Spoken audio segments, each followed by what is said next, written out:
Have you ever heard of dumb Starbucks?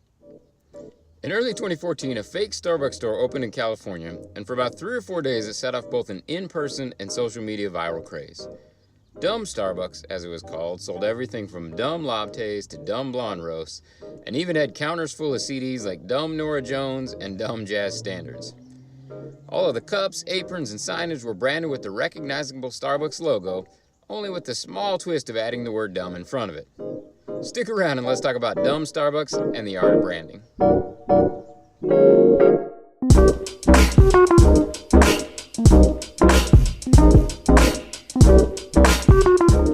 Welcome to I Have No Idea What I'm Doing. I'm your host Christian, and for the record, this is the third time I've shot this video.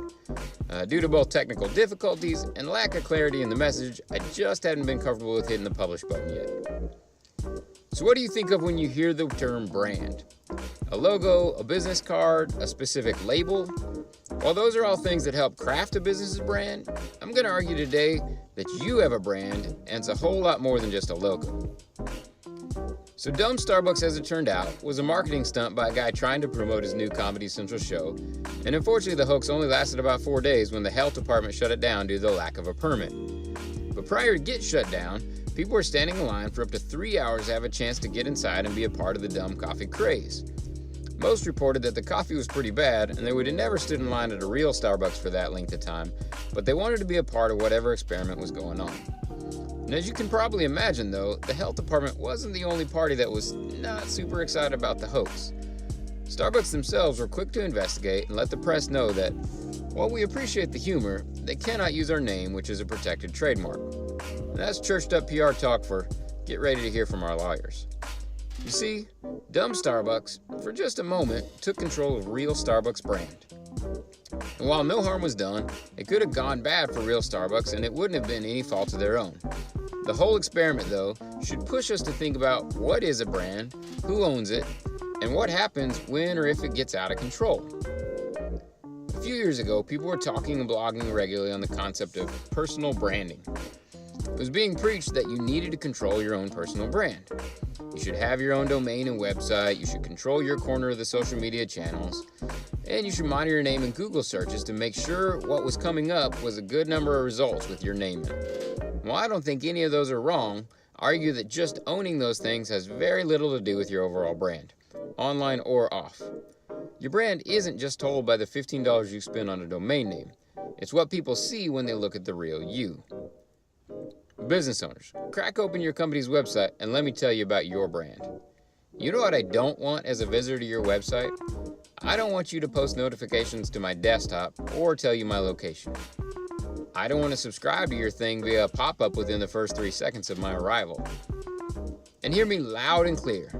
Nobody, not one single person, wants you to autoplay a video, especially with sound, when they come to your website. You know what those are? Annoyances. And they're also your brand. They're the slightly sour taste that gets left in my mouth when I'm trying to like you as a first-time visitor. So what that you paid for a custom logo on a website? Let's put it in the real world for a second. If I ran a coffee shop and the first thing you experienced when you walked in was an employee jumping in front of you at the door and asking for your email address or holding an iPad in your face playing videos, it's pretty likely that you're one and done in my establishment, no matter how fantastic my logo or my coffee is. But what if you're not a business? Well, I don't think you're off the hook either. Whether you know it or not, you have a personal brand. And your brand is even less likely told with a logo and more likely in how you interact with the world around you. It's how you interact with your barista or your waiter. It's using please and thank you. It's whether or not you engage people you don't know, people who serve you, people who are different than you. Do you treat them like humans? Do you ask how their day is going and actually care enough to listen? Those tell me far more about your brand than any logo or label ever could. So this week, I watched an older gentleman walk into a local Starbucks and bring a 6-pack of muffins from Costco for the ladies behind the counter. He wanted nothing in return other than his usual cup of coffee. How would you describe his brand? And on the flip side, I've watched adults, parents and grandparents alike, get thrown out of youth sports games for their inability to behave like actual adults. When you're yelling at opposing fans, coaches, or umpires, well, you just lost control of your brand. What's worse is that you just showed your kid how branding works as well. What they now know is that even though you told them it's just a game and that they should be enjoying 9-year-old baseball, it's much more about devaluing others for the sake of winning. Congratulations. Welcome to the world of branding, where your experience and your interactions say as much or more to me about who you are than your actual paid-for brand ever will.